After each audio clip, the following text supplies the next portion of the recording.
lahiriah kita udah memasuki bulan Ramadan, kita sudah berada di bulan Ramadan.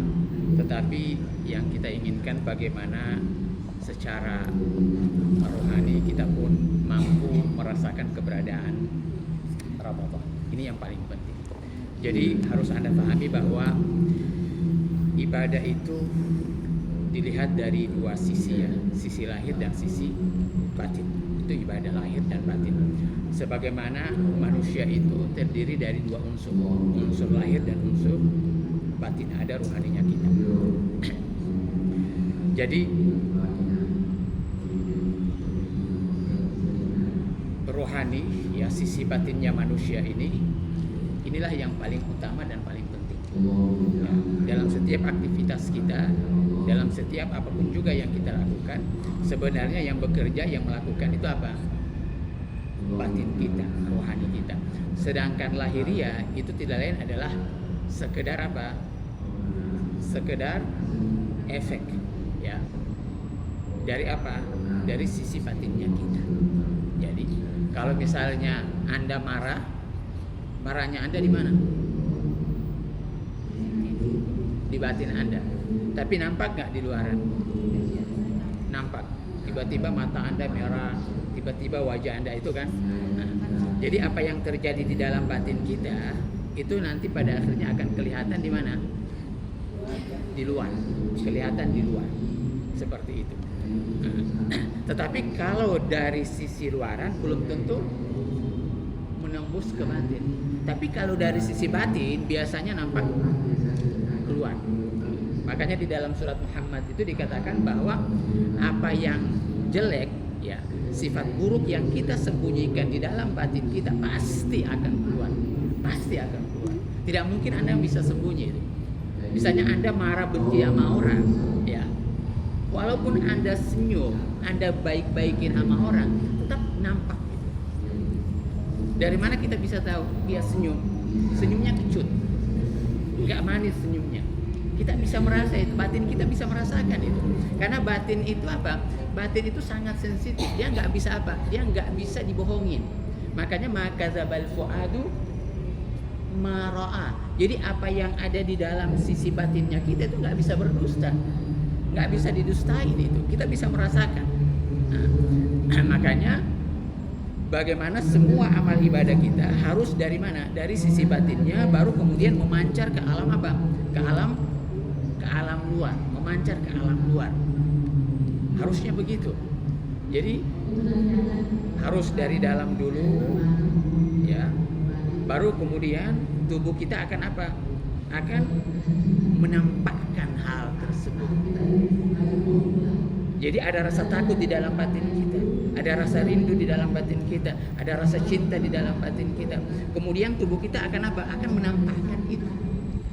Tetapi kalau dari luar Anda sholat, ya Anda sholat, Anda melakukan amal ibadah, tetapi karena batin Anda tidak merasakan itu, yang terlihat apa? Yang beribadah hanya luarannya Anda saja, yang harusnya dari dalam. Jadi yang merasakan takut itu batin kita. Batin kita yang merasa takut. Seperti Nabi. Nabi itu saking takutnya dia kepada Allah, tubuhnya dia itu gak tahu mau melakukan apa. Saking takutnya. Sampai Nabi mengatakan apa? Saya udah gak tahu bagaimana saya bisa mengekspresikan rasa cinta dan rasa takut saya kepada Allah. Gak tahu. Karena badan ini pada akhirnya terbatas loh. Terbatas ini badan, tetapi yang ada di dalam sini, masya Allah, udah besar sekali. Rasa rindu kita udah gede sama Allah, rasa cinta kita udah gede sama Allah. Tetapi tubuh terkadang apa? Terbatas untuk mengekspresikan itu. Karena memang tubuh itu sifatnya apa? Sifatnya terbatas. Yang ada di alam dunia ini sifatnya terbatas. Tidak mampu menggambarkan apa yang ada di alam batin. Yang ada di alam batin inilah yang berhubungan langsung dengan Allah. Allah apa? Allah tidak terbatas. Allah tidak terbatas, maka yang bisa menampung Allah, yang bisa merasakan keberadaan Allah yang tidak terbatas, hanya hati. Makanya di dalam hadis dikatakan apa? La yasihuni ardi wala samai. Jadi langit dan bumi itu tidak mampu menampung keberadaanku. Tetapi yang mampu menampung keberadaannya Allah itu apa? Nih, hati kita. Inilah yang bisa merasakan keberadaan Allah. Sebab hati ini berasal dari Allah, ini hati. Hanya sekarang hati kita, ya, hati kita ini tidak lagi bersifat apa? Bersifat fitrah. Hati kita udah nggak bersifat fitrah. Bisa dikatakan hati kita bukan lagi apa? Bukan lagi hati manusia. Ini masalahnya. Hati kita bukan lagi hati manusia. Tapi hati kita udah hati apa ini? Hati kita udah nggak tahu hatinya seperti apa. Tapi kalau hatinya kita benar-benar hati manusia, sebab yang diciptakan oleh Allah siapa? Ar-Rahman. Kemudian surat Ar-Rahman. Ar-Rahman Allamal Quran. Oke? Kemudian Khalaqal Insan. Jadi Allah menciptakan siapa? Allah menciptakan manusia. Allah bukan menciptakan Khalaqal Hayawan. Bukan ini yang diciptakan sama Allah, Khalaqal Insan. Tapi Allah menciptakan manusia. Anda lihat kalau susunannya ini, Ar-Rahman, Alamal Quran, Khalaqal Insan. Menurut Anda sepintas, kira-kira tepat nggak susunannya ini aja? Tepat nggak? Kira-kira menurut Anda, kita bukan protes Al-Quran ya. Memang secara sepintas menurut Anda benar nggak susunannya ini? Yang Maha Pengasih, yang mengajarkan Al-Quran, kemudian yang menciptakan manusia. Al-Quran diajarkan kepada siapa? Manusia. Harusnya pengajaran duluan atau manusianya dulu yang duluan? Menurut Anda manusianya dulu yang ada, baru Al-Quran itu diajarkan, atau Al-Quran diajarkan, baru manusia diciptakan? Anda kalau mengajar seseorang, ada muridnya dulu, atau nggak ada murid Anda mengajar? Hah? Harusnya ada murid dulu, baru kemudian ada mengajar. Sekarang Allah bilang apa? Yang Maha Pengasih mengajarkan Al-Quran, baru kemudian Allah menciptakan manusia. Harusnya kan apa? Dibalik dulu Khalaqal Insan, nanti kalau sudah ada manusia baru alam Al-Quran. Harusnya. Tapi kenapa Allah ngomong kayak gini? Allah salah? Allah nggak salah loh. Hanya kita yang salah memahami. Jadi yang Maha Pengasih, yang Maha Pengasih, yang Maha Penyayang. Jadi Allah memulai dari kata apa? Dari kata Ar-Rahman, rahmat, kasih sayang. Ini paling penting. Kenapa Allah mulai penciptaan dan pengajaran dari kalimat apa? Rahmat. Kenapa bukan Allah? Kenapa Allah katakan Allah, kemudian apa? Yang menciptakan itu yang Rahman atau Allah? Kan Allah. Tapi kenapa kemudian Allah apa? Allah memakai sifat rahmat, bukan memakai sifat kasih sayang. Itu ada rahasianya. Harusnya Allah di sini. Harusnya Allah. Tapi Allah tidak menggunakan kalimat Allah atau yang lain-lain, asma-asma yang lain. Tapi kenapa harus asma ar-Rahman? Kenapa Allah memilih asma ini? Bukan asma-asma yang lain. Bukan asma al-Hayat, bukan asma apa? Al-Aziz, bukan asma as-Sami, bukan asma. Tapi kenapa Allah pilih ar-Rahman? Punya makna enggak? Punya makna. Artinya apa? Artinya penciptaan dan pengajaran itu tidak akan mungkin bisa berhasil kalau apa? Kalau tidak memiliki sifat kasih. Harus ada kasih sayang. Kalau enggak ada sifatnya,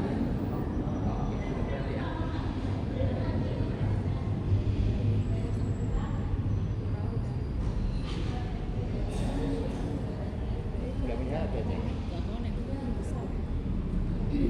Jadi kalau nggak ada sifat kasih sayang ini, nggak mungkin penciptaan bisa terjadi. Anda nggak akan mungkin melihat apa? Melihat dunia ini kita diciptakan oleh Allah kalau bukan berangkat dari sifat kasih sayangnya Allah. Nggak mungkin.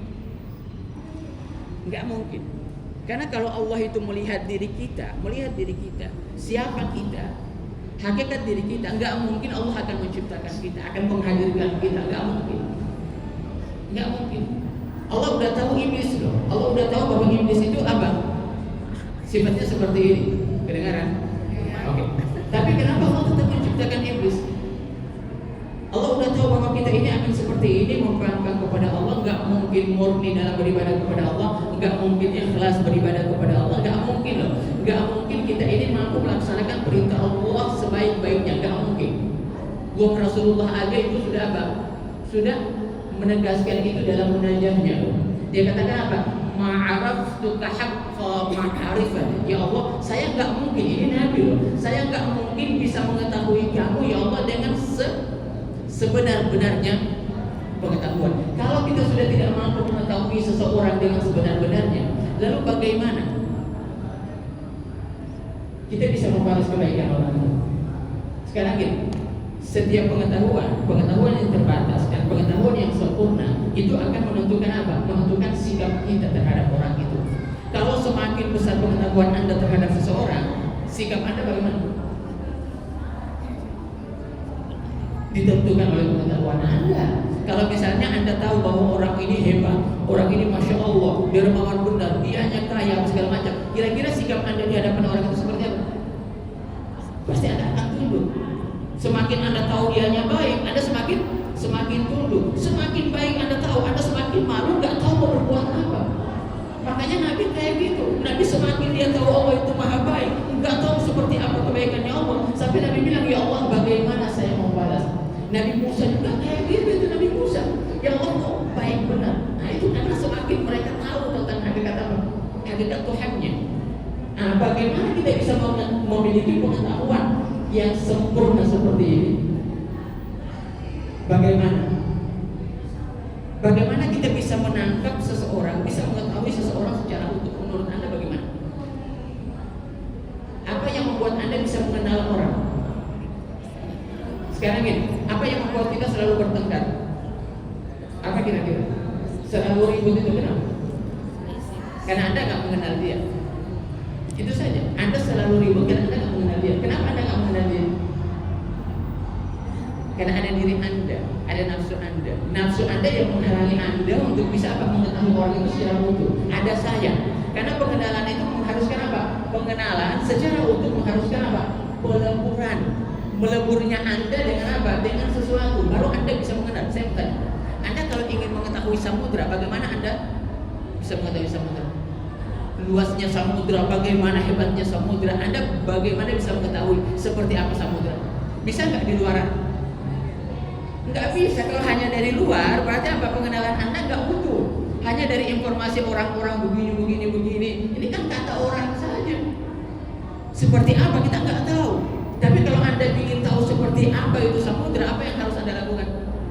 Nah, Anda harus melemparkan diri Anda. Ketika Anda melemparkan diri Anda, apa yang akan terjadi pada diri Anda? Ya Anda hanyut, Anda tenggelam. Anda nggak akan berdaya. Tidak semua orang yang ingin melebur loh, ketika dia lihat samudra, masya Allah, ombaknya besar, badainya begitu kencang, dia terkadang takut karena dia masih memiliki diri dia. Saya bagaimana bisa mengetahui Tuhan? Kata Allah, gak ada cara lain selain kamu datang kepada aku dan melebur denganku. Itu saja, melebur, datang aja kepada aku. Dipanggil sama Allah, ayo ke sini. Karena kalau hanya datang lihat dari jauh itu Allah, ya Allah maha pengasih Allah. Dari mana kita tahu Allah itu maha pengasih? Dari mana?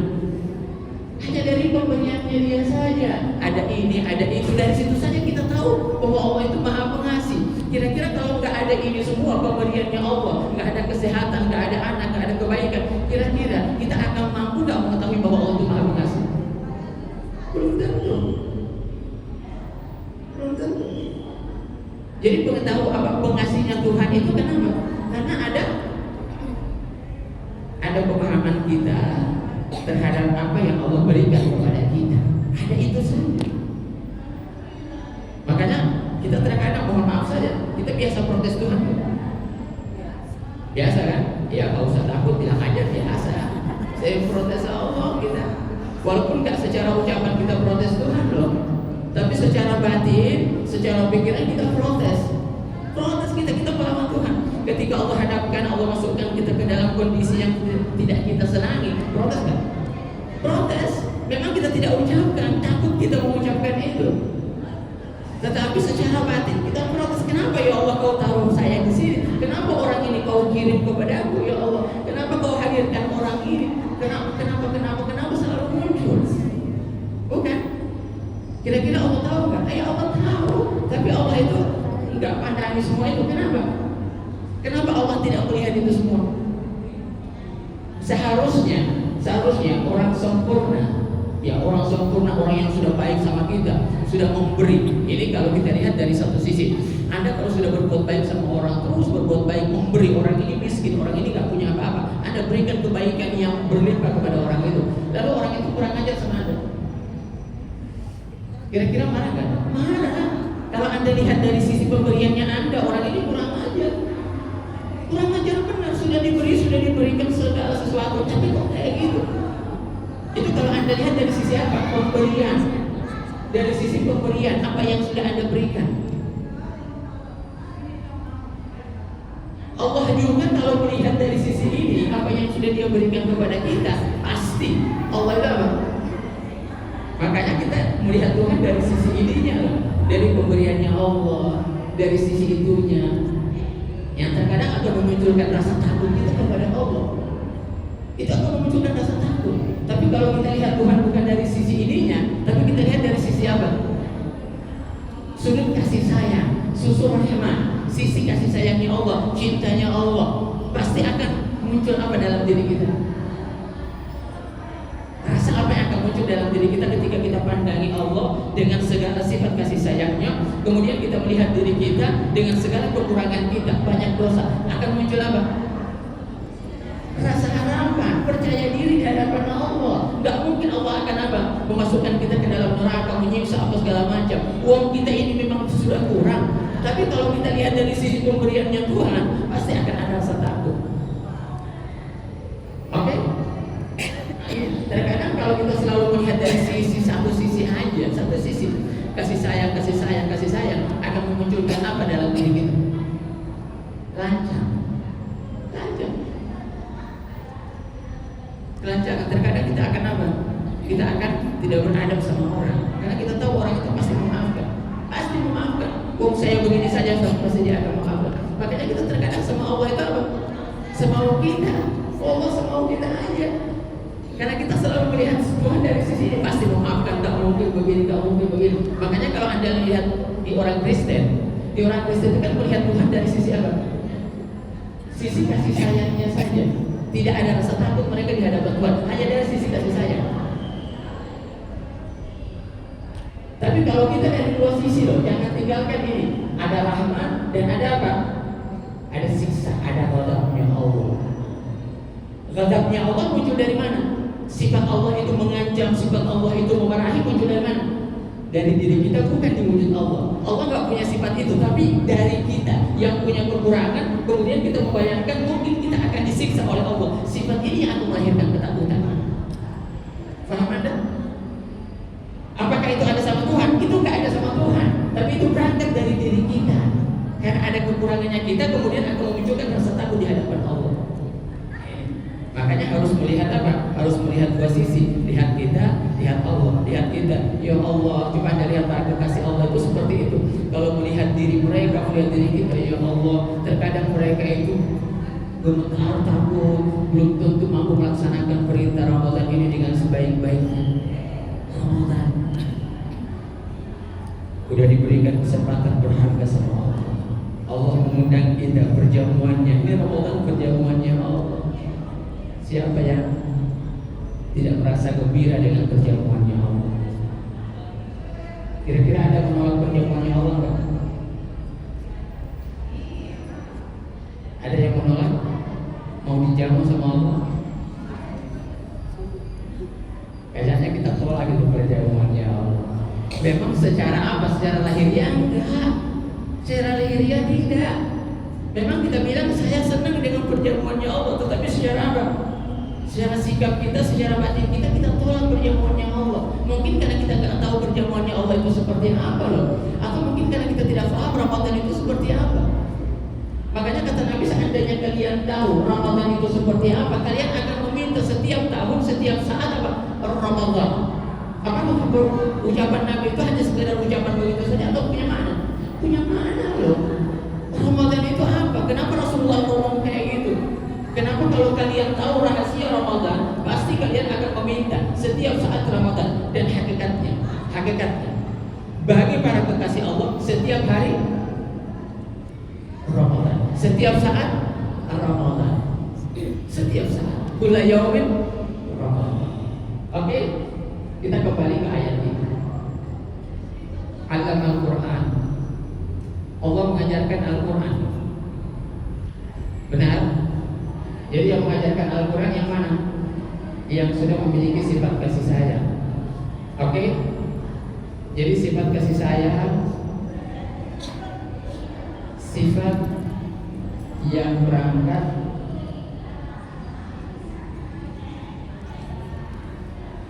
dari melihat hamba itu berada pada kondisi apa? Selalu berada pada kondisi kurang, selalu berada pada kondisi rendah, selalu berada pada kondisi tidak mampu. Itu sifat kasih sayang. Selalu sifat kasih sayang itu melihat seperti itu. Sifat kasih sayang itu selalu apa?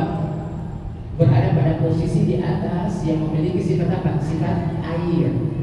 Kasih sayang itu air, menyenangkan, menenangkan. Itu sifat kasih sayang.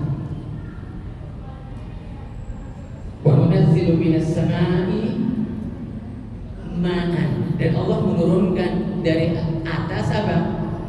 Ma. Allah turunkan dari atas ma. Ma yang mana yang Allah turunkan dari atas? Wa nunazzilu minas samai. Sama yang mana? Air yang mana? Siapa yang mau dibersihkan? Siapa yang mau disucikan? Siapa? Anda tahu siapa yang mau disucikan oleh Allah? Siapa yang mau ditumbuh kembangkan oleh Allah? Allah berurusan dengan siapa? Yang Allah ciptakan siapa? Yang menjadi target Allah siapa? Yang menjadi target Allah siapa? Ketika Allah ciptakan dunia ini milik siapa? Milik kita.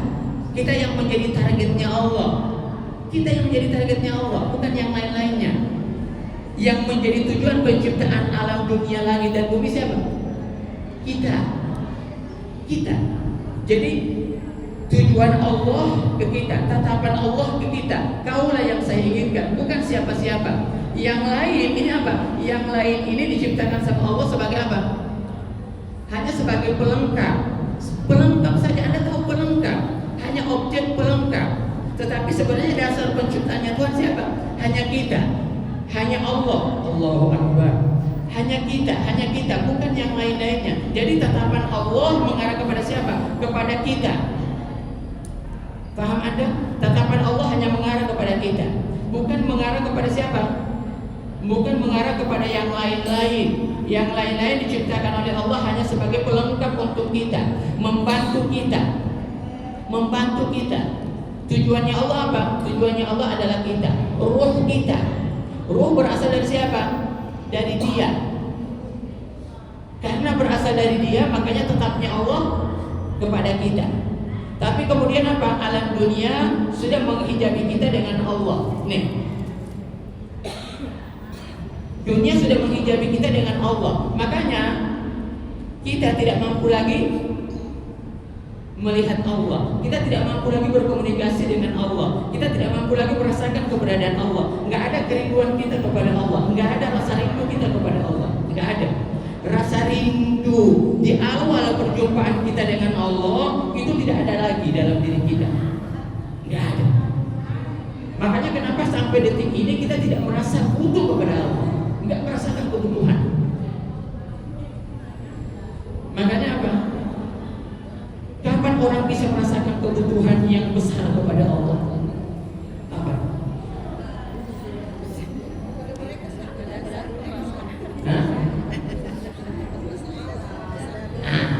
Ketika apa? Ketika dirimu benar-benar dalam kondisi apa? Dalam kondisi kamu tidak merasakan lagi dirimu dengan apa yang kamu miliki. Kamu benar-benar remuk, kamu benar-benar hancur. Jadi hijab-hijab yang menghalangi kita dengan Allah itu benar-benar apa? Udah hilang. Makanya Allah misalkan itu di dalam ayat Al-Quran dengan apa? Dengan seseorang yang kemudian dia menaiki perahu, lalu perahunya apa? Jatuh. Pada saat itu ketika kita melihat bahwa tidak ada lagi penolong, tidak ada lagi yang bisa membantu kita, tidak ada pegangan dan sadar, semuanya hilang, sirna. Ini hakikat diri kita. Itu tiba-tiba apa? Muncul kerinduan, kebutuhan yang begitu besar kepada Allah itu tiba-tiba apa? Tiba-tiba hadir. diri kita, kita rasa benar, butuh kepada Allah. Ya Allah, saya butuh kamu ya Allah. Itu yang merintis siapa? Yang tiba-tiba merasakan kebutuhan yang besar pada hakikatnya siapa? Siapa? Ruh. Hakikatnya adalah ruh kita, diri kita yang sejati, diri kita yang sejati. Allahu Akbar. Kalau kita saya enggak. Ya Allah, ya Allah. Oke, diri kita yang sejati yang tiba-tiba merasakan kerinduan yang besar kepada Allah. Nih, penghalang-penghalang inilah yang kemudian menghalangi kita untuk bisa merasakan itu kembali. Nih. Makanya tidak ada cara lain bagi kita untuk bisa kembali merasakan itu, bernostalgia kembali dengan Allah, merasakan keakraban, keintiman kembali dengan Allah dengan satu apa? Dengan cara lepaskan ini penghalang-penghalang. Angkat dulu penghalang ini, taruh dulu di luar nih. Lepaskan. Kalau kamu lepaskan, kamu buang. Allah itu maha mutlak. Allah itu maha mutlak. Allah itu universal. Allah itu tidak terikat oleh apapun juga. Paham Anda? Allah itu maha mutlak. Pandangi Allah dari sisi kemutlakannya. Pandangi Allah hanya dari sisi apa? Wujud yang murni. Wujud yang murni hakikatnya apa? Hanya Allah, hanya Allah, hanya Allah. Hanya Allah yang kamu panggil tanpa memikirkan kebutuhan-kebutuhan dirimu dengan alam semesta. Makanya kata Sayyidina Ali gitu, Allahu Akbar. Kata Sayyidina Ali bahwa hakikat tauhid apa? Isqatul idhafat. Hakikat tauhid itu kamu apa? Kamu menjatuhkan semua tempelan-tempelan yang kamu tempelkan kepada wujud Allah. Paham Anda? Allahu Akbar, Allahu Akbar. Saya mau tanya sama Anda. Nih, melepaskan semua tempelan. Jadi melihat Allah hanya sebagai apa? Sebagai wujud Allah. Melihat Allah hanya Allah, tanpa ada tempelan-tempelannya. Tempelan-tempelan apa? Tempelan-tempelan yang menempel kepada Tuhan apa? Sifat-sifatnya. Jadi ini wujud Allah, kemudian ada tempelan. Tempelan apa? Sifat. Paham Anda? Ini Allah.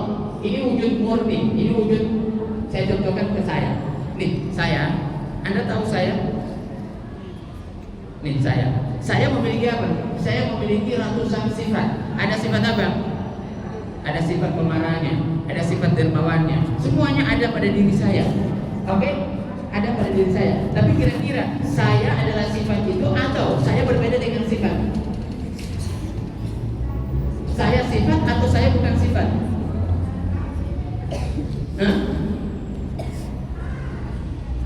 Saya dan sifat satu atau berbeda? Berbeda loh.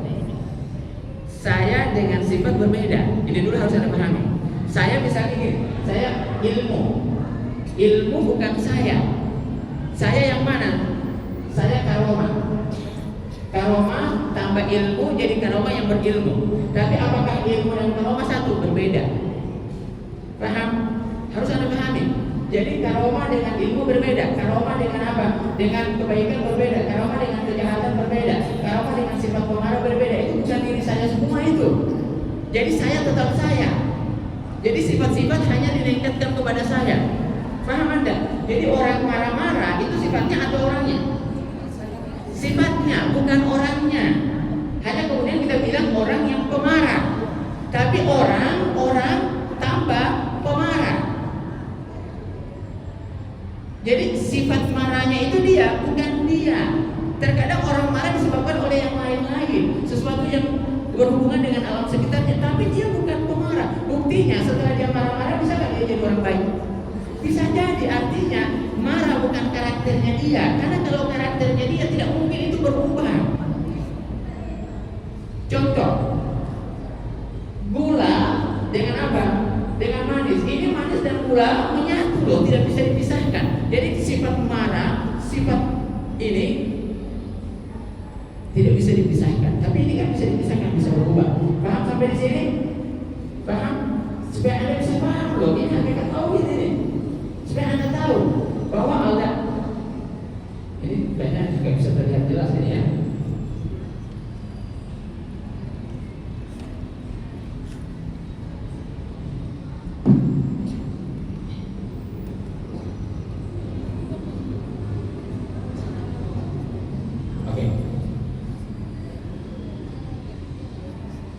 Lihat ya, ini Allah. Allah pribadi. Pribadi disebut apa? Allah pribadi dalam bahasa kita disebut zat. Oke? Ada zat, itu pribadi. Tambah apa? Tambah sifat. Oke? Jadi zat, ini zat, sifatnya apa? Sifatnya murni, dia. Kemudian ditambahi sifat-sifatnya. Artinya sifat adalah dia atau berbeda dengan dia. Pada hakikatnya bukan dia. Sifat bukan dia. Paham Anda? Dia zat. Kemudian disifati dengan berbagai macam sifat. Nah, ini sifat-sifat fungsinya kemana? Fungsinya ini ke alam apa? Ke alam dunia. Untuk mengenal zat, kita harus melalui sifat. Karena kalau kita langsung kepada zatnya, mustahil kita bisa tahu orang itu. Mau nggak mau, untuk mengenal orang itu harus dari sifatnya. Karena kalau Anda ingin mengenal zatnya, apa yang akan terjadi? Kalau Anda ingin mengenal zatnya orang itu, apa yang akan terjadi? Anda mustahil bisa mengenal orang itu. Kenapa? Karena zatnya dia, inti yang paling dalam di dalam diri orang itu, gak mungkin Anda bisa masuk ke dalamnya. Makanya Anda gak mungkin bisa memahami orang secara utuh. Kenapa? Karena zatnya akan selama-lamanya tersembunyi. Tidak pernah akan ada orang bisa memasuki alam itu. Makanya gak ada orang yang bisa mengetahui diri Anda seperti apa. Yang mengetahui diri Anda siapa? Hanya diri Anda sendiri. Anda terkadang senyum sama orang, berbuat baik sama orang. Terkadang apa? Anda ketahui orang itu ketika orang mengatakan Anda baik. Anda tahu bahwa Anda tak baik, pura-pura aja dalam berbuat baik. Anda tahu. Makanya dalam Al-Quran itu apa? Banil insan ala nafsihi basira. Jadi manusia itu tahu dirinya seperti apa. Itu zatnya kita. Itu zatnya kita. Hakikat diri kita itu. Jadi sifat apa? Sifat adalah hijab yang menutupi apa? Menutupi kita. Jadi hijab untuk menutupi kita. Tapi mau nggak mau, untuk bisa berinteraksi dengan orang lain, untuk bisa berkomunikasi dengan orang lain, kita butuh apa? Butuh sifat. Harus ada sifat. Bukan? Nih, Anda kira-kira tanpa sifat bagaimana? Bisa nggak Anda pikirkan Anda tanpa sifat? Saya mau tanya sama Anda, Tuhan tanpa sifat kasih sayang mungkin ya? Saya mau tanya, Tuhan tanpa sifat kasih sayang mungkin nggak? Tuhan tanpa sifat apa? Sifat dermawan mungkin nggak? Tuhan tanpa sifat apa? Sifat keperkasaan mungkin nggak? Mungkin. Tuhan tanpa semua sifat-sifat ini mungkin. Karena Allah tidak butuh semua ini. Yang butuh sifat siapa? Kita. Hamba yang butuh itu sifat. Allah nggak membutuhkan itu. Yang butuh sifat kasih sayang siapa? Kita. Allah nggak butuh sifat kasih sayang. Allah tetap Allah tanpa harus ada kasih sayang. Tanpa memaafkan, siapa yang mau dimaafkan? Yang berbuat salah yang memaafkan. Siapa yang berbuat salah? Ya hamba-hambanya. Jadi yang butuh sifat ghafur, yang butuh sifat taubat siapa? Ya kita. Tapi Allah tak butuh. Makanya dibilang bahwa amal-amal perbuatan manusia itu tidak akan apa? Tidak mampu mengubah Tuhan seperti apa? Kenapa? Karena Allah tetap Allah tanpa ada apa? Tanpa ada makhluk. Tetapi Allah kan ingin dikenal, Allah ingin ditahu, Allah ingin disembah. Makanya Allah karena ingin dikenal, ingin disembah, Allah ciptakan apa? Allah ciptakan makhluk. Ketika sudah ada makhluk, mau nggak mau harus ada penghubung antara Allah dengan Tuhan, dengan makhluk. Apa itu? Sifat-sifat. Makanya ketika kita sakit, siapa yang sakit? Siapa yang sakit? Yang butuh obat siapa? Makhluk. Makanya ada sifat syifaun, obat. Jadi makanya kalau kita sakit, yang kita panggil Tuhan yang mana? Yang maha penyembuh. Ya Allah, yang maha penyembuh, yang maha penyembuh, ya Syifa, ya Syifa, ya Syifa. Ini yang kita panggil. Yang butuh disembuhkan siapa? Kita. Kalau kita tersesat, siapa yang butuh untuk petunjuk? Kita. Makanya yang kita panggil Tuhan yang mana? Tuhan yang Maha memberi petunjuk. Ya Hadid, ya Hadid. Itu. Paham Anda? Nah, jadi kalau kita ingin mengetahui Tuhan tanpa sifat-sifat, maka yang harus Anda lakukan apa? Yang harus Anda lakukan untuk mengetahui Tuhan tanpa sifat-sifatnya apa? Hilangkan semua sifat-sifatnya, pahami Tuhan sebagai susah ya. Bagus. Pahami Tuhan hanya dari Allahnya, bukan dari sifatnya. Berarti kalau Anda ingin memahami Tuhan sebagai Tuhan, berarti apa yang harus Anda lakukan? Apa yang harus Anda lakukan? Kalau Anda ingin memahami Tuhan sebagai Tuhan tanpa ada sifat-sifatnya, sifat-sifat untuk siapa? Untuk kita. Karena kita butuh sesuatu di alam dunia, kita butuh ini, kita butuh itu, maka kita butuh kepada apa? Kita butuh kepada sifat. Makanya karena kita menderita, kita sakit, kita ini, kita butuh kepada sifat. Sekarang, kalau Anda merasa tidak lagi punya itu, berarti apa? Anda memanggil Tuhan yang mana? Bukan lagi Tuhan yang memiliki sifat, tapi sudah langsung Allahnya yang Anda panggil. Ya Allah, saya nggak butuh lagi gini ya Allah. Saya nggak butuh mobil lagi. Saya nggak butuh lagi untuk disembuhkan. Saya nggak butuh semua itu ya Allah. Siapa yang saya inginkan? Hanya dirimu ya Allah. Hanya Allah, Allah. Jadi yang berteriak, yang butuh kepada Allah yang mana? Sudah zatmu, sudah fitrahmu, sudah rohmu yang berteriak ingin kepada Allah. Ya Allah, saya butuh dirimu ya Allah. Ini pasti langsung kena kepada Allah, langsung nyambung kepada Allah tanpa lagi yang sakit yang mana? Roh nggak pernah sakit. Yang butuh makan siapa? Roh nggak pernah butuh makan. Yang butuh mobil siapa? Roh nggak pernah butuh mobil. Yang tersesat siapa? Roh nggak pernah tersesat. Dia tahu di mana dia. Dia tahu dia datang dari mana. Yang tersesat siapa? Nih nafsu kita yang tersesat. Nafsu kita, ego kita yang sekarang sudah dibentuk oleh dunia kita, sehingga kita tidak tahu di mana itu Allah, di mana itu Allah. Kita cari di mana itu Allah. Allah bilang apa? Idza salaka ibadi anni fa inni qarib, saya dekat. Tapi yang menutupi dirimu untuk bisa merasakan kedekatanku siapa? Nih yang ada di sekitarmu. Ini yang membuat kamu pada akhirnya apa? Bingung, nggak tahu jalan kembali kepada Allah. Allah bilang apa? Aku sangat dekat. Di mana kedekatanmu ya Allah? Allah bilang sangat dekat. Di mana? Sangat dekat. Di mana? Allah bilang kalau kau ingin tahu kedekatan, buang yang menghijabi aku. Bukan tanya di mana aku. Allah bilang aku ada di dalam dirimu. Tetapi buanglah yang menghijabi aku. Siap nggak? Bisa nggak? Kita terkadang takut. Kenapa? Karena terlalu berpegang sama ini, terlalu bersandar sama ini, sehingga kita tidak mau buang, kita nggak mau buang. Sehingga apa? Kita terlalu melengket, kita terlalu melekat, kita terlalu memeluk semua itu. Kata Allah, selama kamu masih terus memeluk itu semua, kamu tidak pernah akan tahu dan kamu tidak pernah akan bisa merasakan. Allah, itu saja. Langsung fungsi Ramadan apa? Fungsi Ramadan ini tidak lain adalah cara Tuhan untuk melatih kita supaya kita itu tahu kehadiran Allah. Itu saja sebenarnya fungsi Ramadan. Terkadang kita lupa di mana Allah. Allah bilang nih, ada pesanku, ada tanda-tanda keberadaanku. Ramadan itu, Ramadan datang dari Allah. Allahu Akbar. Kita lalai. Terkadang gitu. Ramadan itu kalau saya misalkan seperti apa? Seperti bajunya Nabi Yusuf kepada Nabi Yakub. Ya, Nabi Yusuf kepada Nabi Yakub. Nabi Yakub kan buta. Kenapa dia buta? Ini sebenarnya simbol ini loh, berbicara tentang simbol. Kenapa dia buta? Buta disebabkan oleh apa? Hah? Disebabkan oleh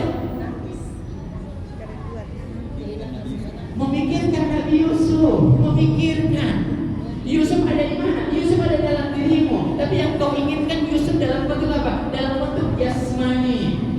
Itu yang kau inginkan ya Yakub. Yakub sebagai seorang bapak, sebagai seorang bapak yang butuh kepada Yusuf dalam bentuk jasmani, itu yang membuat dia buta. Buta tidak mampu melihat Yusuf yang hakiki. Yusuf yang hakiki ada di mana? Di dalam batinmu. Mereka tidak pernah lenyap. Allah adalah tampilan dari Yusuf yang ada di dalam batinmu. Itu makanya dia buta. Makanya datang malaikat pada saat dia menangis terus. Malaikat datang membawa pesan dari Allah. Yakub, apa yang membuat engkau menangis? Apa yang membuat engkau menangis? Kecintaanmu kepada Yusuf. Yusuf yang mana, kata Allah? Yusuf yang mana? Baru sadar. Ketika ditegur sama malaikat, Yusuf yang mana yang kau tangisi, wahai Yakub? Allahu Akbar. Terkadang ini yang membutakan kita. Ini yang membutakan kita. Mobil yang membutakan kita. Anak yang membutakan kita. Pangkat yang membutakan kita. Jabatan yang membutakan kita. Kita tidak mampu melihat wujud Allah di dalam semua ini. Sedangkan semua ini adalah wujud Allah. Semua adalah keberadaan Allah. Tapi kenapa kita tidak mampu melihat wujud Allah di sana? Ada keberadaan Allah. Fa aynama tuwallu fa thamma wajhullah. Di mana saja kamu berada, fa aynama huwa ma'akum. Aynama, Allahu Akbar. Huwa ma'akum, dia selalu bersama-sama denganmu. Selalu bersama-sama denganmu. Dia enggak pernah berpisah darimu. Kau yang merasakan dia berpisah, tapi dia enggak pernah merasa berpisah darimu. Kenapa? Karena kau jauh, maka dia terlihat jauh. Tapi kalau kamu semakin dekat, maka dia akan semakin dekat. Jadi yang berpisah siapa? Yang pergi siapa? Allah bilang bukan aku yang pergi, tapi kamu yang pergi. Jadi yang mengusir aku di dalam rumahmu siapa? Kamu, bukan aku. Allahu Akbar. Huwa ma'akum aynama kuntum. Huwa pahami. Huwa ma'akum aynama kuntum. Dia selalu bersama-sama denganmu di mana saja kamu berada. Dalam deritamu, dalam sakitmu, dalam susahmu, dalam tangisanmu, dalam kematian orang-orang yang kau cintai. Huwa ma'akum, dia ada di sana. Tapi kenapa kamu tidak merasakan itu? Yang salah di mana? Yang salah karena kamu melekat pada jasmaninya, karena melekat pada materinya. Kau mencari Yusuf dalam bentuk-bentuk tampilan jasmani. Makanya kau sumun, bukmun. Paham kita? Ramadan datang untuk itu, untuk mengingatkan itu, bahwa Allah itu hadir, Allah itu ada. Makanya yang membuat tiba-tiba mata Yusuf Yakub terbuka. Tuh pakaian yang dibawa dari Mesir, pakaian dibawa dari Mesir, kemudian apa? Diambil sama Yusuf. Jauh loh itu pakaian, jauh di Mesir, ini Malaysia jauh benar. Itu sebulan dengan perjalanan kaki, jauh. Untuk mengingatkan apa? Nih, ada Allah, ada Yusuf. Yusuf masih hidup, Yusuf belum mati. Kau yang merasa bahwa Yusuf tidak ada, tapi Yusuf ada. Ketika dia melihat ini, dia tiba-tiba sadar, terbuka mata dia. Begitu juga dengan Ramadan. Ramadan itu seakan-akan pakaian yang dikirimkan oleh Allah kepadamu untuk membuka matamu, untuk membuka telingamu, untuk melatih dirimu agar kamu itu benar-benar sadar bahwa Allah sekarang ada di depanmu. Allah tidak kemana-mana, Allah hadir, Allah sedang bersama-sama denganmu. Maka apa? Ada perjamuan yang Allah akan berikan kepadamu di bulan Ramadan.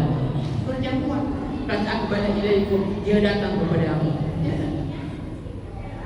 Hanya sekarang kita tidak mau masuk. Dia datang, kita tidak mau masuk. Dia datang, kita mau keluar. Dia datang, kita keluar. Bukan? Iya. Kita terkadang keluar. Anda pernah nggak?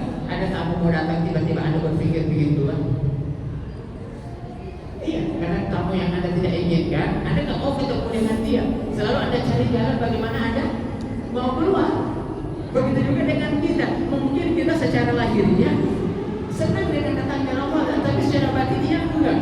Datang Ramadan di batin, kita keluar, kita sibuk dengan kesibukan-kesibukan yang lain. Sibuk dengan apa? Dengan makanan, dengan minuman, dengan ngabuburit, dengan semua ini kita sibuk. Dia datang, kita pergi, kita sibuk dengan yang lain. Apa yang harus kamu rasa lakukan? Ya udah, kalau dia datang nanti kedatangannya, nanti siapkan dirimu. Datang undangannya Allah, datang Allah, pesan Allah. Ya Allah, siapkan dirimu, siapkan dirimu.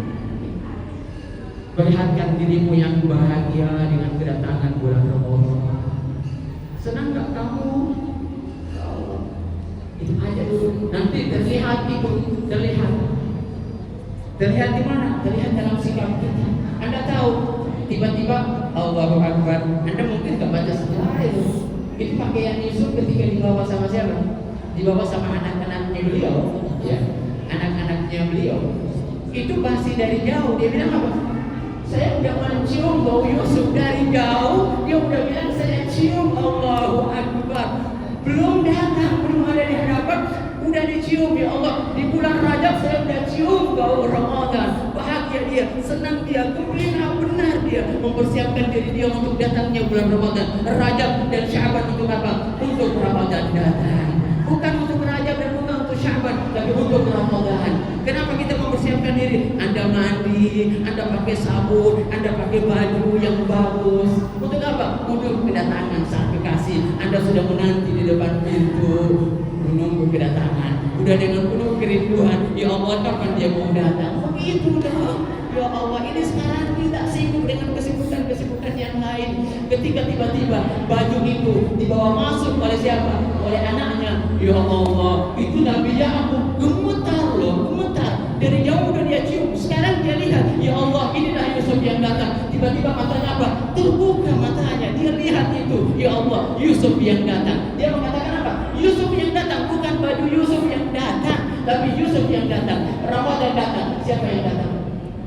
Allah yang datang, bukan Ramadan yang datang. Sebab Ramadan membawa pesan Allah. Berarti kalau dia membawa pesan Allah, membawa pesan siapa? Siapa? Ya Allah, ya Rabbi. Sekarang ya, kita kalau misalnya Anda lihat kalau film-film Korea, film Cina, itu kalau pembantu bawa pesan dari raja, pesan bawa raja, orang yang mau dikasihin pesan itu bagaimana sikapnya? Pesan loh, hanya bawa pesan, ya, hanya bawa apa namanya tuh, kertas. Ketika sudah dibawa, orang yang dibawa yang pesan bagaimana sikapnya? Anda pernah nonton film Korea ya? Nah, disuruh apa? Suruh sujud loh, disuruh sujud. Kalau mau dipikir hanya pesan, tapi disuruh sujud. Sujudnya kepada siapa? Seakan-akan yang disujudi siapa? Seakan-akan ini itu raja. Kamu hanya melihat kertasnya, tapi sebenarnya apa? Itu raja. Allahu Akbar. Sekarang ketika Al-Quran ada di sisimu, Al-Quran huruf, tapi sebenarnya siapa yang datang di hadapanmu? Allah. Yang sedang bercakap-cakap denganmu siapa? Allah. Tapi kamu melihat ini hanya tinta. Tapi apa? Para kekasih Allah, ini adalah melihat darah mereka yang melebur di dalam keberadaan Allah Akbar. Itu syairnya siapa? Ammar Naisaburi. Ketika Al-Quran ada di hadapanku, aku tidak melihat tinta, tapi aku melihat darahku melebur di dalam cinta Tuhan. Allahu Akbar. Cinta Tuhannya yang murni sudah melebur dalam. Makanya ketika baca Al-Quran itu benar-benar apa? Ini dari Allah di dalam diriku. Ini dari Allah, ya Allah. Makanya kenapa para kekasih Allah itu kalau lihat Al-Quran itu senang, gembira. Kenapa? Karena mereka melihat ini tampilannya Allah, belum Allah, baru pesan-pesannya Allah, baru suaranya Allah. Tapi Masya Allah, sudah benar-benar kita gembira benar. Apalagi kalau tiba-tiba dia yang menampakkan wujudnya di hadapan Nabi Musa. Wahai Musa, inilah aku. Tapi kemudian tiba-tiba apa yang terjadi kepada Nabi Musa? Nabi Musa jatuh, melebur, mengalami kefanaan. Dia tidak lagi melihat dirinya, tapi dia benar-benar sudah melihat hakikat Tuhannya.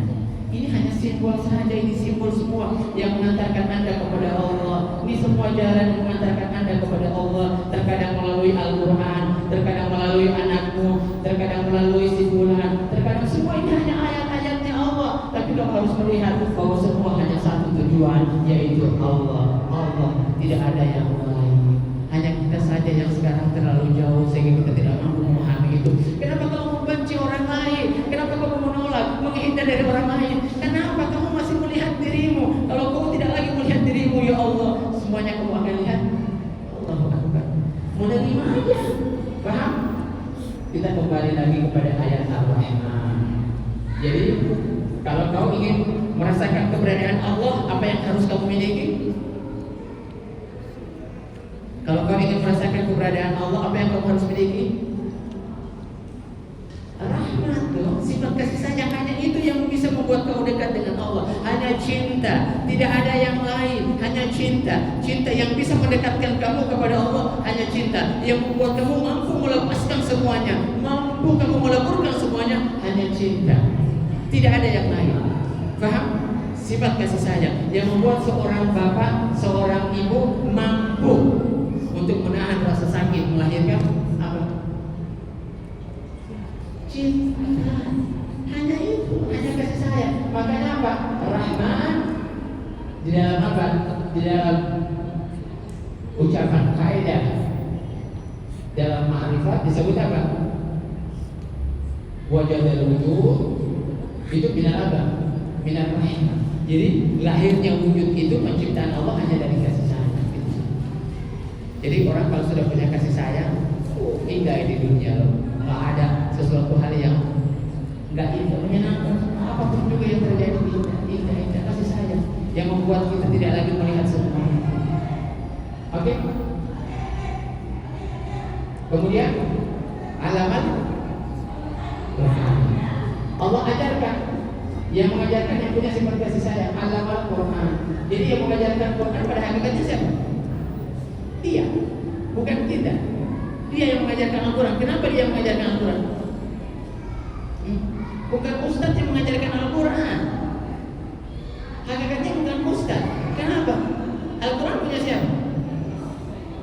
Allah. Jadi yang tahu Al-Quran Allah. Jadi yang tahu yang mengajarkan yang ini dong. Jadi yang mengajarkan yang Al-Quran yang tahu. Kalau yang tidak tahu, makanya kita ini nggak tahu apa-apa. Kita ini hanya meraba, hanya berusaha memahami. Yang kamu ajarkan belum tentu Al-Quran. Itu pemahaman kamu, bukan Al-Quran. Tapi yang tahu Al-Quran siapa? Hanya Allah.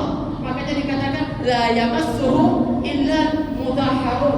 Tidak ada orang yang bisa memahami, tidak ada orang yang bisa menyentuhnya kecuali orang-orang yang suci, orang-orang yang bersih, yang udah nggak ada aku lagi, yang tidak lagi menonjolkan diri, yang mananya hilang. Nih, identitas diri sudah lenyap, sudah nggak ada lagi hijab diri. Nih, hijab diri nafsu ini sudah hilang. Nafsu itu yang mana itu? Nafsu yang mana? Nafsu yang mana? Nih, nafsu kita yang mana? Merasa sakit kalau disentil, merasa sakit kalau itu nafsu. Kalau dikritik sakit kan? Kalau nggak dihormati sakit nafsu. Itu semua nafsu. Itu yang menghijabi kita dari Allah, itu nafsu. Kenapa? Karena kamu merasa memiliki sesuatu. Apa yang kamu miliki? Kehormatan. Sehingga kamu mau dihormati. Ruh punya kehormatan, ruh nggak punya kehormatan. Kehormatannya siapa? Milik Allah. Yang dihormati siapa? Hanya Allah, bukan kau. Nah, ini. Jadi nafsu yang selalu minta dihormati sudah nggak ada lagi. Makanya kenapa para kekasih Allah itu nggak mau dihormati, udah nggak gila-gila hormat lagi. Makanya ada satu wali Allah ini dimaki sama seorang guru biasa. Dibilang apa orang itu nggak ada apa-apanya. Saya beri nilai dia 1. Sampai berita ini sama wali Allah itu dia bilang apa? Ya Allah, masih terlalu berharga kau nilai aku 1. Yang 1 pun milik ambil saja. Aku tidak ada apa-apanya. Allah Akbar, udah begitu. Jadi udah nggak bernilai. Jadi diberi nilai 1, dia sudah merasa apa? Terlalu berlebihan. Ambil aja itu 1, semua milik kamu. Punya apa? Yang tidak perlu dinilai. Ya Allah Akbar. Jadi yang menilai kita siapa? Biarkan Allah yang menilai kita, bukan orang lain. Kita berbuat karena siapa? Allah. Berarti yang menilai kita Allah. Tapi karena kita selalu berbuat untuk orang lain, makanya kita selalu menunggu penilaian orang. Kalau nggak dinilai sama orang, sakit, merasa nggak puas. Allah tidak puas. Nah, udah Al Quran. Jadi Al-Quran yang mengajarkan siapa? Allah yang mengajarkan Al-Quran. Kalau kita mau diajarkan Al-Quran sama Allah, mau nggak diajarkan Al-Quran sama Allah? Jadi bukan lagi diajarkan sama ustaz-ustaz. Ya Allah Akbar. Bukan lagi ustaz-ustaz yang ada di luar yang mengajarkan Al-Quran, tapi sudah siapa? Sudah langsung Allah. Masa kamu nggak pengen diajarkan langsung yang punya Al-Quran? Kita selalu sibuk cari guru-guru di luar. Siapa guru hebat Al-Quran? Siapa guru tafsir? Ya Allah, itu masih kalah dengan yang punya Al-Quran. Tapi kenapa kamu nggak berusaha mencari ini? Coba lihat Nabi cari guru nggak? Nabi nggak ada gurunya. Tapi kenapa Al-Quran turun kepada Rasulullah? Kenapa? Karena Rasulullah langsung diajarkan oleh siapa? Oleh Allah yang punya Al-Quran. Apa yang dilakukan oleh Rasulullah? Rasulullah tidak sibuk mencari guru ini dan itu, tidak sibuk mencari tajwid ini dan itu, tidak sibuk mencari model ini dan model itu. Enggak, yang dia cari apa? Yang dia cari bagaimana cara menyiapkan batin dia untuk bisa langsung menerima Al-Quran. Ini Al-Quran apa? Al-Quran hakikatnya apa? Dalam Al-Quran sudah dibilang wa nazala bihi ruhul amin. Jadi Al-Quran itu turun langsung ke dalam hatinya Rasulullah, fi qulubin nabi. Allahu Akbar. Tapi kita lupa Al-Quran itu turunnya di hati, tapi hati kita tidak pernah siapkan. Makanya kenapa kita semakin baca Al-Quran tidak semakin paham, tidak semakin kita rasakan kehadiran Al-Quran. Kenapa? Karena hati kita tidak pernah hadir di situ. Allahu Akbar. Jadi mau nggak diajarkan Al-Quran sama Allah? Mau dong. Masa nggak mau diajarkan Al-Quran? Alam Al-Quran. Jadi kalau mau diajarkan Al-Quran sama Allah, apa yang harus Anda lakukan? Satu, miliki sifat kasih. Selesai. Jadilah yang pengasih. Selesai. Jadilah yang pengasih, punya cinta di dalam batin Anda. Kalau Anda sudah punya cinta dalam batin Anda, sudah. Tanda orang punya cinta dalam batinnya apa? Tanda bahwa orang sudah punya cinta di dalam batinnya apa? Kalau ditempelin, kasih yang kiri lagi. Benar. Kasih yang kanan ditempelin, kasih yang kiri. Artinya sudah nggak ada rasa benci, udah nggak ada lagi. Itu maksudnya dikasih yang kanan, kasih yang kiri. Itu maksudnya apa? Nggak ada rasa benci, dia menerima itu. Tidak ada lagi membalas, memaafkan, hanya memaafkan. Coba lihat Tuhan dengan sifat kasih sayangnya, walaupun kita maksiat, setiap saat kita maksiat, Allah langsung azab nggak? Allah nggak azab. Berulang-ulang kali kita berbuat yang tidak. Terus Allah tidak pernah ingin mengazab kita. Kenapa? Karena yang kasih tidak pernah sedikit pun ingin membuat orang yang dia kasihi itu menderita. Allah. Oke? Jadi kalau ingin diajarkan Al-Quran, diajarkan oleh Allah, harus bawa sifat kasih sayang. Jadi ketika kita sudah membaca Al-Quran, apa yang harus kamu bawa?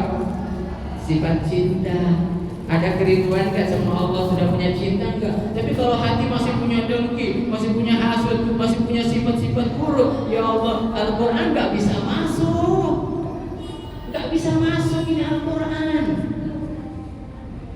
Bagaimana Allah mau mengajarkan kalau hati penuh dengan apa? Dengan sifat-sifat buruk, penuh dengan najis. Ya Allah.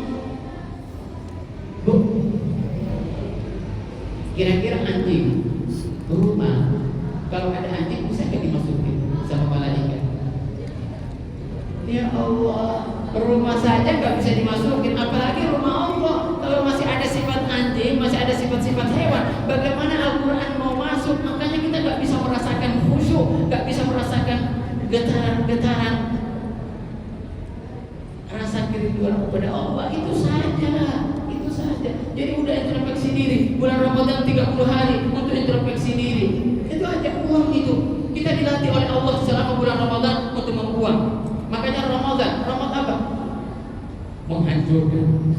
Itu rahmat, dibantu sama Allah. Oke? Terus alam Al-Quran. Jadi alam Al-Quran kepada siapa diajarkan? Nah, nanti kalau sudah diajarkan Al-Quran sama Allah, baru apa? Khalaqan Nah, nanti Al-Quran kalau sudah diajarkan, baru apa? Khalaqal insan. Baru manusia itu tercipta, barulah dia menjadi manusia. Nanti kalau Al-Quran itu sudah diajarkan, sudah masuk, berarti apa? Dia sudah menjadi manusia, bukan lagi menjadi hewan. Sudah menjadi manusia sempurna. Makanya Al-Quran itu turun kepada Rasulullah ketika Rasulullah apa? Sudah menjadi manusia, hatinya sudah siap menampung keberadaannya Allah, udah bersih dari semua kotoran-kotoran. Itu hakikat manusia. Kalau kita ini masih penuh dengan sifat-sifat hewaniah. Suka mencakar gak, Bu? Iya, suka mencakar kan? Mencakar itu sifatnya siapa? Sifatnya kucing itu yang suka mencakar. Itu masih ada itu.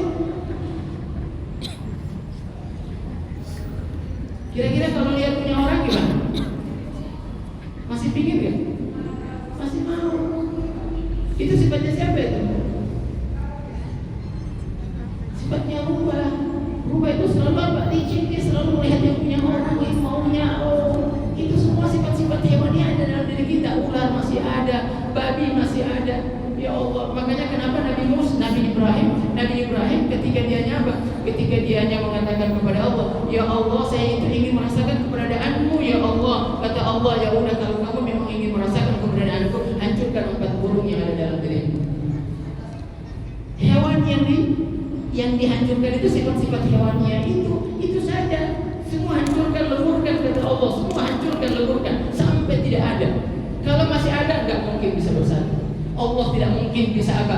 Bisa bersatu dengan sesuatu hal yang tidak layak. Jadi kalau hati kita masih ada yang lain, Allah nggak bisa masuk. Sekarang lihat aja hati kita, masih ada nggak yang lain di dalam hati? Kalau masih ada yang lain di dalam hati kita, yakin inilah yang akan membuat kita susah dalam hidup kita. Itu aja. Anda nggak mungkin bisa bahagia dalam hidup Anda ketika sesuatu yang lain masih ada di dalam hati. Anda nggak mungkin bisa berkomunikasi dengan Allah ketika masih ada sesuatu yang lain di dalam hati. Harus Anda latih diri Anda. Bersihkan. Di dalam batin tidak bisa ada yang lain. Ingat, hati tidak bisa ditempati oleh yang lain. Nggak bisa. Anakmu nggak bisa. Anakmu tempatnya bukan di hati. Anakmu bukan di hati. Anakmu mana? Di luar. Hati milik siapa? Hanya milik Allah. Rumah Allah, milik Allah. Di Baitullah, Anda lihat, di Baitullah ketika Rasulullah itu Fathul Makkah, apa yang pertama kali dilakukan oleh Rasulullah ketika beliau memasuki Fathul Makkah? Apa? Beliau masuk dulu ke Mekah, masuk ke Baitullah, yang langsung dia buka apa? Pintu Ka'bah, dia hancurkan semua 360 berhala yang ada di dalam Baitullah. Keluarkan semuanya, bersihkan. Rasulullah bilang apa? Tidak pantas benda-benda seperti ini ada di dalam sini. Keluarkan semuanya. Kenapa? Harus kosong. Batin harus kosong. Harus tidak ada apapun juga. Kalau ada sesuatu debu saja, itu pasti akan membuat kita susah. Jadi yang membuat kita susah menderita, debu-debu, kotoran-kotoran. Apa saja bentuknya, apa saja terserah. Jadi anakmu ada di mana? Taruh di sini. Suamimu di mana? Di sini. Istrimu di mana? Di sini. Jabatanmu di mana? Di sini. Semuanya di sini karena memang tempatnya di mana? Di sini. Jadi tempatkan sesuatu pada tempatnya. Allah di mana? Di sini. Di sini tempatnya Allah. Kalau kita, Allah di mana? Di sini Allah. Ini semua di sini. Di sini. Jadi kalau ini sakit, Allah dipanggil. Kalau jabatannya rusak, Allah dipanggil. Itu semua. Jadi Allah kita taruh di luar. Jadi Allah itu hanya ngurusin apa? Urusan kita. Betul nggak? Iya. Jadi rusak ini semua, sakit ini semua, baru Allah dipanggil. Jadi Allah yang apa? Yang sifat yang kita panggil bukan Allah murni sebagai zat. Jadi kalau kita ingin merasakan Allah sebagai zat, taruh ini di tempat. Jadi kalau kamu ingin merasakan Allah sebagai zat, apa? Panggil Allah bukan karena kamu sakit, panggil Allah bukan karena kamu butuh sesuatu, tapi panggil Allah karena apa? Karena Allah tidak lain adalah kebutuhan. Hamba hanya butuh Allah, dia tidak butuh apapun juga. Allah hanya milik kita, Allah hanya membutuhkan kita, bukan membutuhkannya. Itu aja. Jadi kalau Anda mau datang sama Allah, bukan karena Anda sakit, jadi nggak usah diurusin itu sakit, nggak usah. Jadi panggil aja Allah. Allah, saya mau datang aja kepadamu ya Allah. Kenapa kamu datang? Bukan karena kamu sakit, bukan ya Allah. Tapi ketika kamu datang, Allah tahu kamu sakit. Maka Allah bilang apa? Aku sembuhkan kamu bukan karena kamu minta, tapi kamu sembuhkan karena apa? Karena aku cinta. Allah Akbar. Itu karena kalau yang cinta pasti akan menyelesaikan masalah. Orang yang dia cintai tidak harus kamu sampaikan, tidak harus kamu sibuk-sibuk ulangin. Ya Allah gini Allah bilang aku tahu. Cukup panggil aja nama Allah. Ini yang saya bilang Allah dan sifat. Jangan datangi Allah karena sifat. Sifat kembali kepada siapa? Kembali kepada kita. Tapi datangi Allah tanpa sifat, langsung kepada Allah. Murni hanya Allah. Sekali-kali datanglah kepada Allah tanpa tujuan apapun. Itu saja.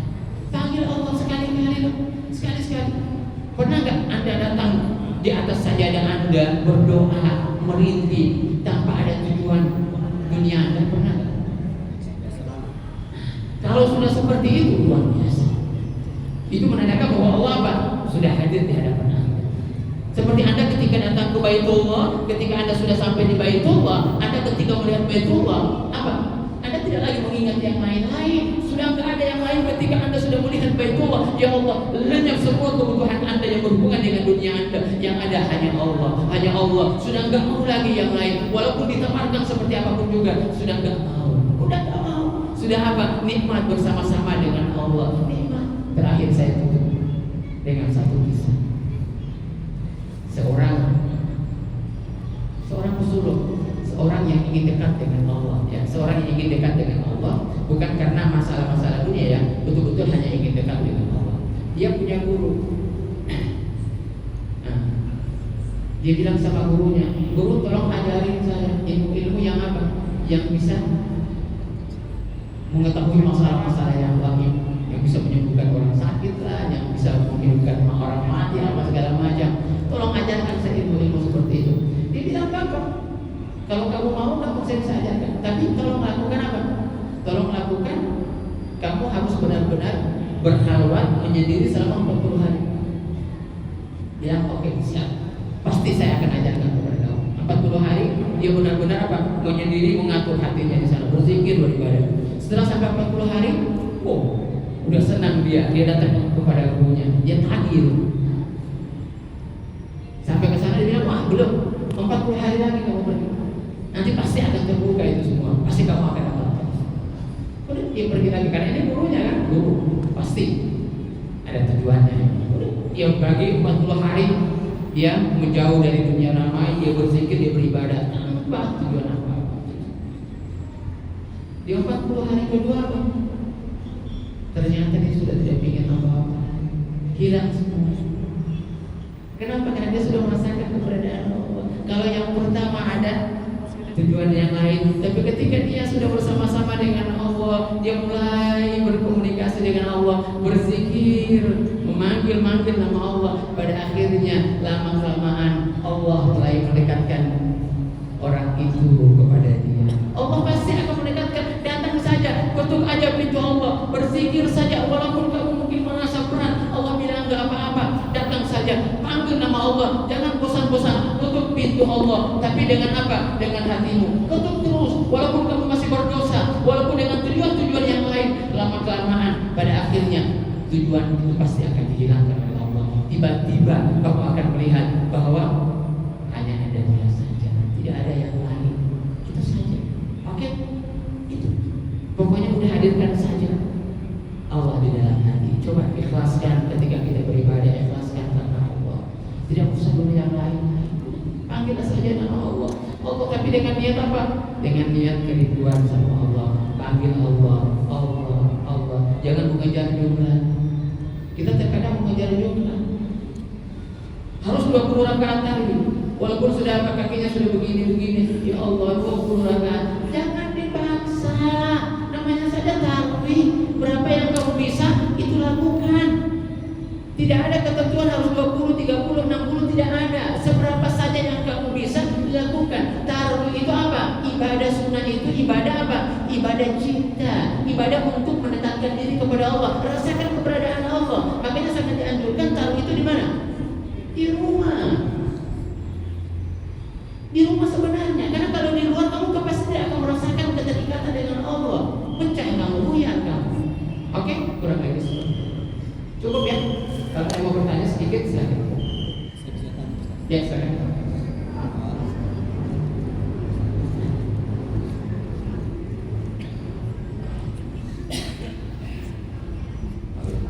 Sebagaimana kita baca Rasulullah, Ya. saat paginya itu beliau bermimpi melihat cahaya. Ya. Ini cahaya ada hubungan dengan spiritual. Ya. Maka itu beliau berangkat ke Gua Hira. Di Gua Hira dia itu bersikir, mengenang, membayangkan kebesaran Allah. Ya. Nah, disitulah apa yang dilakukan Rasul, apakah bersikir, menyepi atau apa? Ya. Jadi di Gua Hira itu kan belum ada perintah ibadah yang lain, belum ada sholat, belum apa. Jadi sebenarnya di apa di Gua Hira itu Nabi lebih banyak sebenarnya mengalami mu'anasah, menjalin hubungan keintiman dengan Allah. Dan keintiman dengan Allah itu sebenarnya hanya bisa terjadi ketika kita benar-benar dalam kondisi sunyi, dalam kondisi hening. Jadi sebenarnya kondisi Nabi pada saat di Gua Hira itu seperti orang yang lagi mengadakan apa? Meditasi. Itu bermeditasi. Meditasi itu jangan Anda artikan meditasi seperti pemahaman yang lain. Meditasi itu artinya apa? Anda sedang menjauhkan diri Anda dari hakikat diri Anda dan sedang apa? Menyiapkan diri Anda untuk masuknya Tuhan. Itu meditasi. Meditasi itu apa? Meditasi itu mengosongkan diri, mengheningkan diri Anda. Jadi ketika Anda hening begini, Anda tenang begini, segala sesuatu yang tidak ada hubungannya dengan Allah itu pasti akan apa? Pasti akan berhubungan. Itu meditasi, menenangkan diri Anda. Tenang aja diri Anda. Jadi siapa Anda? Bukan ini, bukan ini, bukan ini. Anda kosongkan diri Anda. Karena batin ini, sekarang batin kita ini dalam keadaan full. Makanya keberadaan Allah tidak bisa apa? Tidak bisa musuh. Nabi sedang melakukan itu. Mengosongkan. Makanya dalam agama disebut dengan murakabah. Murakabah itu pengosongan diri. Itu murakabah. Dan itu dilakukan oleh Nabi di mana? Di Gua Hira. Dan kita harusnya melakukan itu di mana? Tidak harus jadi gunung-gunung.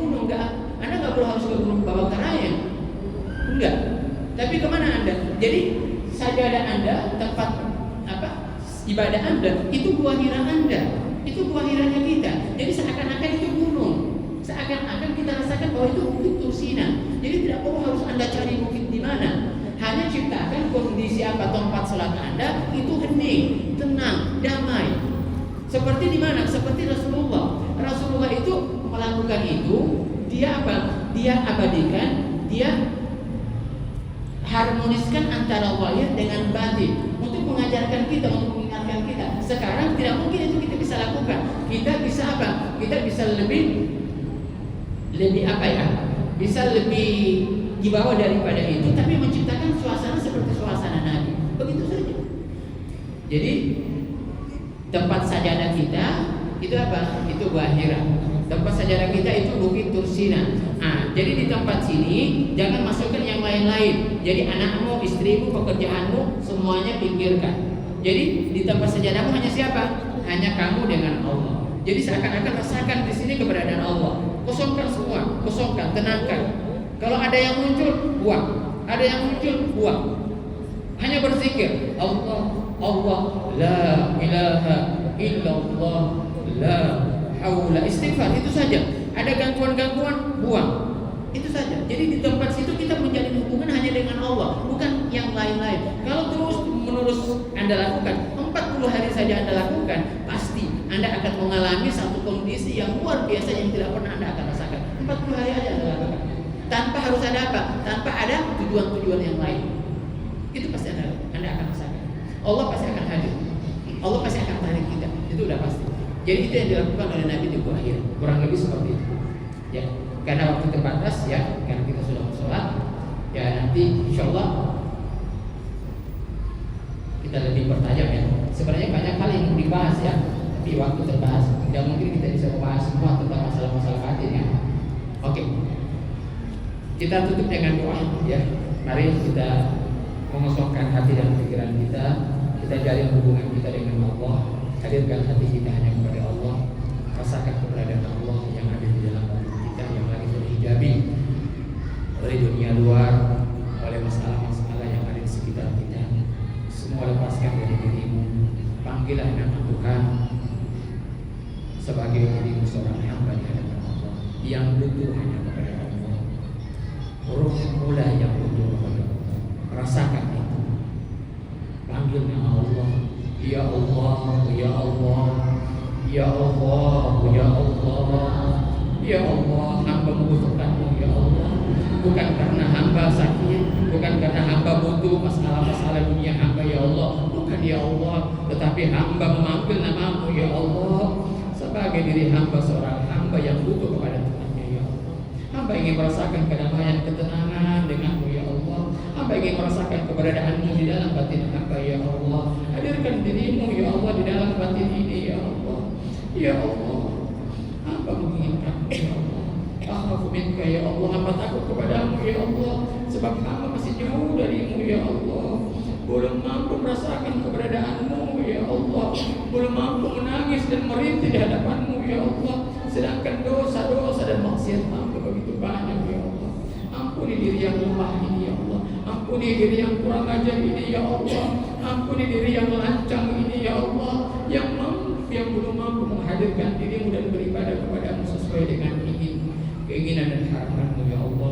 Nastaghfiruka wa natubu ilaika ya Rabbi.